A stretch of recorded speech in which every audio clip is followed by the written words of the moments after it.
ನಾನು doctor P V. Bhandari.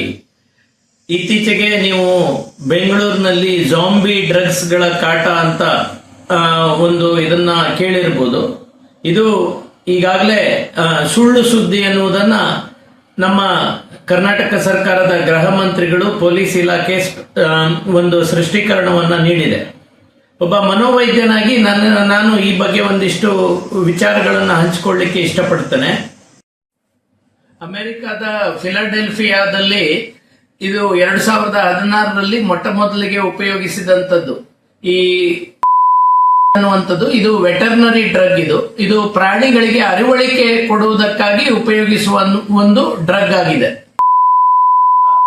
ಇದು ಮನುಷ್ಯರು ಉಪಯೋಗಿಸಲಿಕ್ಕೆ ಶುರು ಮಾಡಿದಾಗ ಅದರಲ್ಲಿ ಈ ಮನುಷ್ಯರಿಗೆ ಚರ್ಮದಲ್ಲಿ ಭಯಾನಕ ಗಾಯಗಳಾಗುತ್ತಾ ಇದ್ದದ್ದು ಹಾಗೂ ಈ ಮನುಷ್ಯರು ಒಂದು ರೀತಿಯಲ್ಲಿ ಒಂದು ಸ್ಟ್ಯಾಚ್ಯೂ ತರ ಗಂಟೆಗಟ್ಟಲೆ ನಿಲ್ಲುವಂಥದ್ದು, ಇದನ್ನ ಗಮನಿಸಿ ಇದನ್ನ ಜಾಂಬಿ ಡ್ರಗ್ಸ್ ಅಂತ ಕರೀತಾ ಇದ್ರು.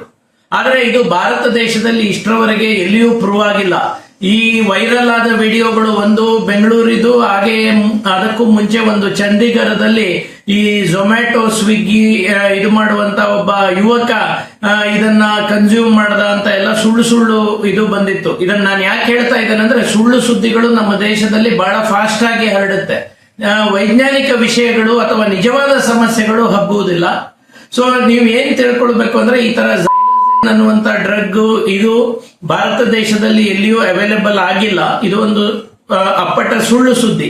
ಮತ್ತೆ ನೀವು ಇನ್ನೊಂದೇನು ತಿಳ್ಕೊಳ್ಬೇಕು ಅಂದ್ರೆ, ಯಾವುದೇ ಒಬ್ಬ ವ್ಯಕ್ತಿ ಈ ರೀತಿ ಸ್ಟ್ಯಾಚ್ಯೂ ತರ ನಿಂತಿದ್ದಾರೆ ಅಂದ್ರೆ ಹಲವಾರು ಕಾರಣಗಳಿರುತ್ತೆ. ಒಮ್ಮೊಮ್ಮೆ ಇದು ನೀವು ನೋಡಿರ್ಬೋದು, ಅದು ಕೇವಲ 30 ಸೆಕೆಂಡಿನ ವಿಡಿಯೋ. ಒಬ್ಬ ವ್ಯಕ್ತಿ ಸಡನ್ ಆಗಿ ಆತರ ನಿಂತಿದ್ದಾನೆ ಅನ್ನುವಾಗ ಹೀಟ್ ಸ್ಟ್ರೋಕ್, ಈಗ ಬಹಳ ಬಿಸಿಲಿದೆ ಅದರಿಂದ ಆಗಿರ್ಬೋದು, ಇಲ್ಲವೇ ಹೈಪೋಗ್ಲೈಸಿಮಿಯಾ ಅಂತಾರೆ, ಶುಗರ್ ಕಡಿಮೆ ಆಗುವುದರಿಂದ ಇರ್ಬೋದು, ಇಲ್ಲದಿದ್ರೆ ಟ್ರಾನ್ಸಿಯಂಟ್ ಇಸ್ಕಿಮಿಕ್ ಅಟ್ಯಾಕ್ಸ್ ಅಂತ ಹೇಳ್ತಾರೆ, ಸಡನ್ ಆಗಿ ಒಂದು ಸ್ಟ್ರೋಕ್ ತರ ಸ್ವಲ್ಪ ಅಲ್ಪ ಸಮಯಕ್ಕೆ ಆಗಿ ಸರಿ ಹೋಗುವಂಥದ್ದು, ಇಂಥದೆಲ್ಲ ಇರುತ್ತೆ.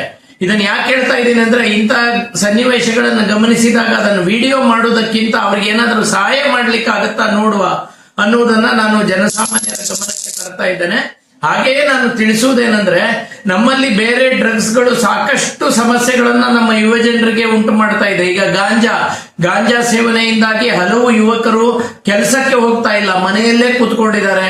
ಹಲವು ಜನ ಸ್ಪೀಡ್ ಆಗಿ ಗಾಡಿ ಓಡಿಸಿ ಸಡನ್ ಆಗಿ ಬ್ರೇಕ್ ಹಾಕೋ ಬದಲು ಆಕ್ಸಲರೇಟರ್ ಹಾಕಿ ಅದರಿಂದಾಗಿ ಆಕ್ಸಿಡೆಂಟ್ ಗಳನ್ನ ಮಾಡ್ಕೊಂಡಿದ್ದಾರೆ. ಗಾಂಜಾ, ಅಫೀಮು, ಹಾಗೆ ನಿದ್ರೆ ಮಾತ್ರೆಗಳು, ಈ ತರದ ಬೇಕಾದಷ್ಟು ಡ್ರಗ್ಸ್ ನಮ್ಮ ಯುವ ಜನರ ತಲೆಯನ್ನ ಹಾಳು ಮಾಡ್ತಾ ಇದೆ.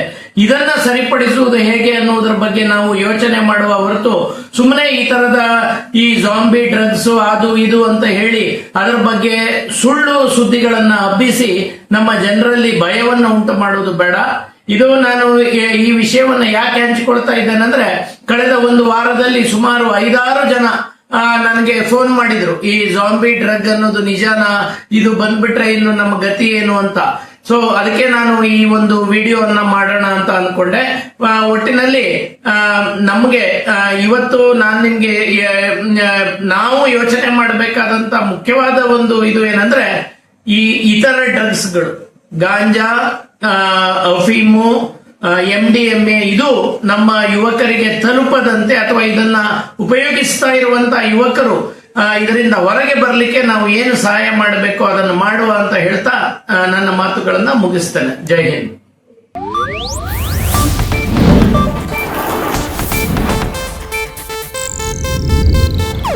ಇದು ಏಷ್ಯಾನೆಟ್ ನ್ಯೂಸ್ ನೆಟ್ವರ್ಕ್ ಪ್ರಸ್ತುತಿ.